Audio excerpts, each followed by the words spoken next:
Before we get started with this video, I just want to let all you guys know that I do actually have a new Patreon page. So if you enjoyed this video or you're new to this channel, go ahead and check that out if you want to support. And every single person who does that will instantly get 10 years of good luck. It doesn't matter which tire you choose.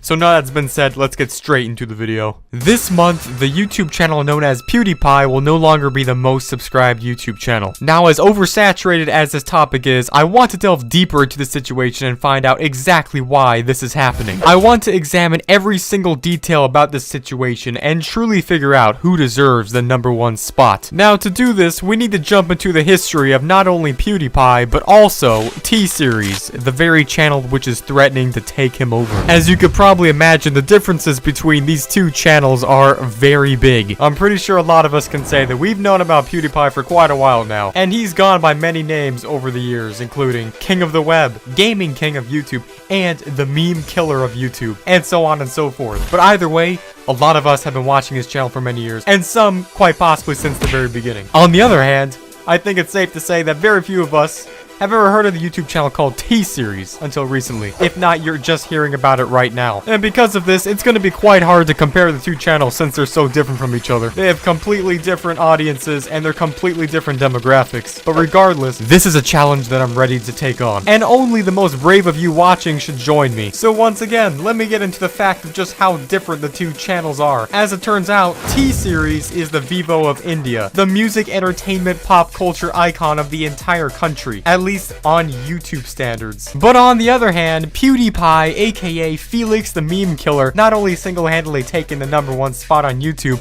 but has also kept that title for over 5 years. So why has it taken all this time for someone to finally steal the throne? What makes this one contesting channel good enough to take the #1 spot? And why is it just now that we're finding out about all this? Well, ladies and gentlemen, I bring you the answers. And it's quite easy to understand.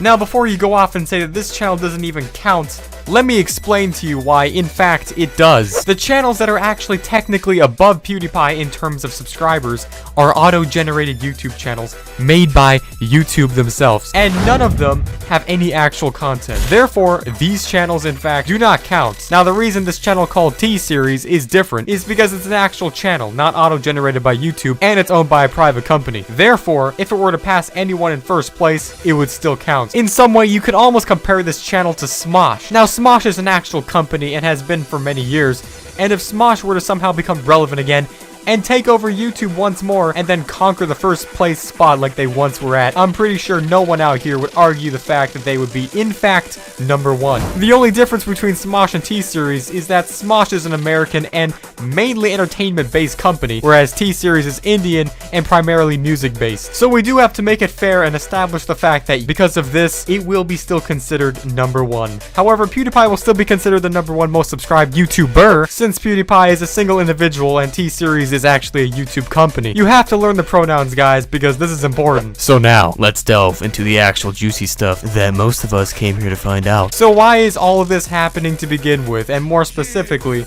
why is this happening now and not years ago? Why is it taken up to 2018 for a YouTube channel to finally take the #1 spot away from the reigning king? Some people might give you the simple answer of India's growing population is so damn big.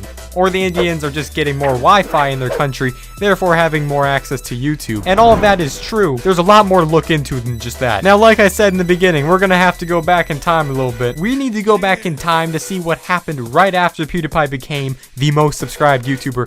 Way back in 2013, at 13 million subscribers, PewDiePie overpassed previously mentioned Smosh and became the #1 most subscribed channel. And at this point, all the eyes were turned on him, and he was sitting in the center of this YouTube spotlight. And it's been like that ever since then. But all of this is just simply the ramifications of an immense amount of attention that coincided with being in first place. So overall, his already incredibly high numbers mixed with the attention that comes with being in first place resulted in an unbelievably big subscriber base. And this is what propelled PewDiePie's channel further than anyone's, and only until recently, no one has even come close to countering it. But now, all of a sudden, we have this mysterious foreign channel that seemed to have came out of the shadows and took everyone by surprise. But the real reason that you most likely have never heard about this is because of where you live. T-Series content is widely aimed towards India specifically and nowhere else. This means that there's a 99% chance that if you live in India, you're going to be subscribed to T-Series. It has also been described as the Vivo music industry and Hollywood all combined together for one country. And due to the immense population of said country, it's almost like an entirely different world on its own. And this is why most of Western civilization, also including me in my mom's basement, and most likely you as well, was completely unaware of it. And now, as big of a meme as it is, the 9-year-old army is truly in danger. So why did this all happen? All statistics and math stuff aside, it's pretty obvious that the fact that YouTube has become more of a global platform than it was ever before. Even though throughout its entire life, YouTube has been accessible from any point around the world, most populated countries other than the United States have had limited access. And to give a sample picture of what global meant to YouTube about 10 years ago, it was most likely including United States, Europe, and some other smaller countries. China and India, two countries that combined make up almost half of the world's population, was not even in the picture. And China to this day still isn't. In fact, they got their own version of YouTube and everything. So yeah, they're off doing their own little thing, I don't even know. But what recently happened was the integration of YouTube within India. This country's entirely separate media platforms and music and film agencies all started to combine to online on YouTube due to a recent internet act, which allowed more people to access videos easily, and therefore caused T-Series to happen, even though the company itself has been around for a lot longer. And if the same thing were to happen in China, there'd be some kind of Chinese T-Series as well. So at the end of the day, what do we do about all this? In the meantime, I encourage all the 9-year-old army to fight on until the very end, but of course, in the long run, nothing much will change. So thank you for watching this video, and if you enjoyed this video, you're definitely going to enjoy all of the other videos on this channel. So go ahead and click the little thumb button about 2 inches below the screen, and while you're at it, why don't you just go ahead and annihilate the red subscribe button. And if you do that, you'll actually get 10 years of good luck, no scam, 100% legit. And I'll see you, and you'll see me in the next one.